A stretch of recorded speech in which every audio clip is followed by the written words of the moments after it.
لام 5 حالات تحكيمية. الدقيقة 13 تدخل اللاعب بالرابح. واش فيه خطأ؟ حكم يقول أن هناك خطأ. واش كاينه عقوبة انضباطية؟ لا تفضل سي طلال. لا، الخطأ موجود. الخطأ موجود، غير نعاودوا اللقطة باش نشوفوا فين مشات الرجل ديال اللاعب. واش لا، الخطأ موجود، وأنا في نظري يستاهل القرار الانضباطي هنا، لأن كون مشى خلى رجلو غادا تمشي للصدر ديال اسمه وتشكل له بعض الخطوره على الجسم ديالو، ولكن الخطأ موجود. أنا في نظري يستاهل الإنذار. سي بوجنان. ربما قد اختلف مع استاذي طلال، لان اعتقد ان الحكم قرا القراءه ديال ان اللاعب تصرف بدون حذر. والى عودنا اللقطه غادي نشوف بانه لما احس بانه يمكن ان يصيب الخصم بخطر جمع الرجل ديالو. وربما هذا هو التقدير اللي دار، مع احترامي للقرار ديال السي طلال. حتى هو ممكن انه انت شتي هو هبط رجلو لانه حس نعم، والصلاحيه كتبقى للحكم. نعم.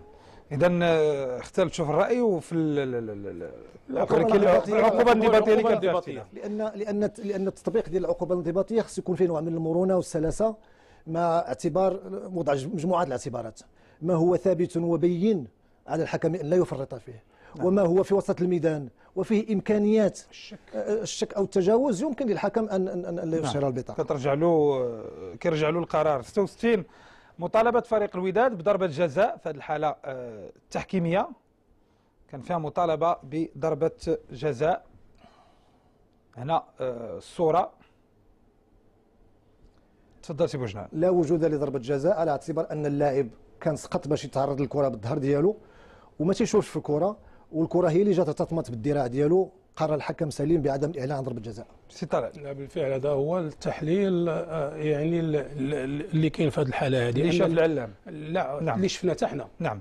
77 شاف هو الاول في الماتش. معليش. المهم شفنا حنا لان اللاعب سقط وكيشوف. هل هناك ضربه جزاء لفريق الوداد؟ نشوفوا هذه الحاله التحكيميه واش فيها ضربه جزاء ولا ما فيهاش ضربه جزاء. هنا الصوره ونوقفوها ونعاودوها. تفضل سي بوجنان ولا سي طلال اللي شاف الحاله مزيان. سي بوجنان. والاعاده البطيئه، انا كنطلب الصوره الاولانيه باش نشوفوا فين كاين الحكم. اذا كان ممكن. فين هو الحكم؟ الصوره الاولانيه تيبان الحكم على انه راه قريب الى لارك ذاك القوس من الهيه. نعم. وشوف شحال ديال اللاعبين قدامه قد يحجبون عنه الرؤيه. اما بالنسبه للحاله كحاله في حد ذاتها، هناك عرقله خفيفه رجل مع رجل، وهي التي اسقطت اللاعب وافقدته التوازن. رجل ولا الركبه ولا لان غير باش لتحت ولا الركبه؟ لتحت هي الاولانيه عاد. هناك عرقله. نعم.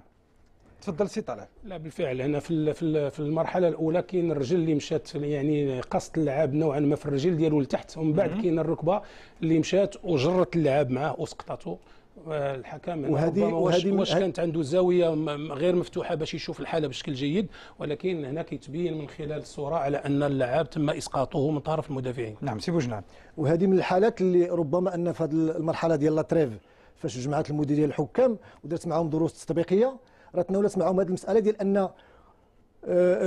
ان حكم الساحه خصو دائما يتبع الحالات حتى داخل منطقه الجزاء، حتى بالقرب من المساعد، ما يبقاش يعول دائما على الجانب القطري. نعم. المتموج خصو يقرب لمنطقه الجزاء حتى من الجانب اللي قريب من المساعد. نعم. حتى يستكشف بشكل جلي الخطا من عدمه. 78 تدخل كانت مباشره بعد هذه الحالات، تدخل اللي كان بين المياغري والصاو.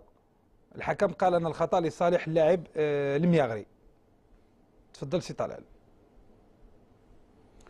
وهذه حاله شويه لان المياغري خرج، فانا واخا نشوفوا سي بوجنان.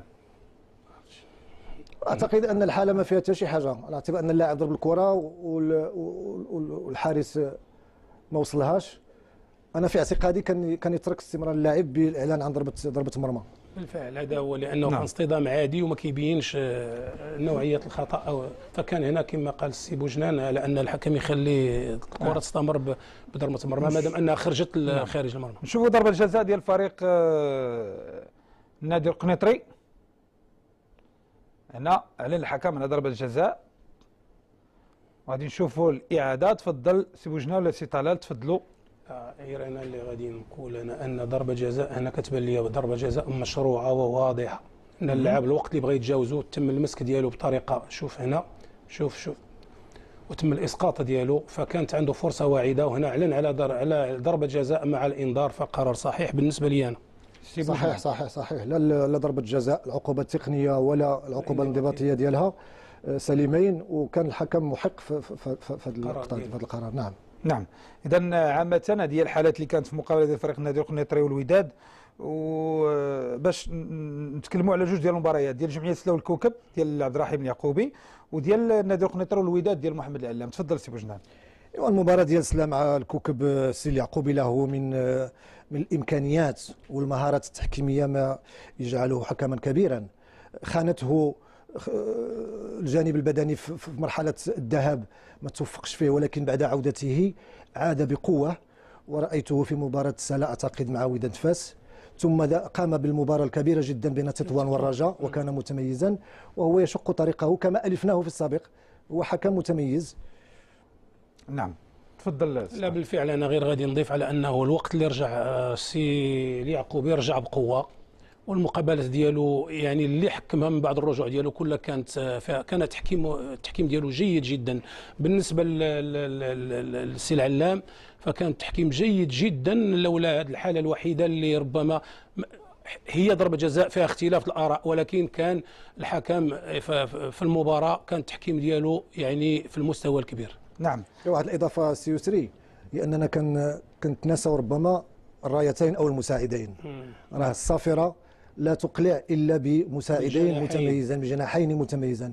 وهنا عاوتاني كنعاود نحيي جميع المساعدين ديال هاد الحكام اللي بصراحه ابانوا عن استعداد لا بدني ولا ذهني ولا تقني في المساعده ديالهم للحكام، وكيمشي الثلاثي على خطى ثابته، وهذا ما نتمناه لتحكيمنا. نعم. غنمشيو لقاء شبريف الحسيمي والمغرب التطواني. لقاء اللي انتهى فوز فريق شبريف الحسيمي بهدف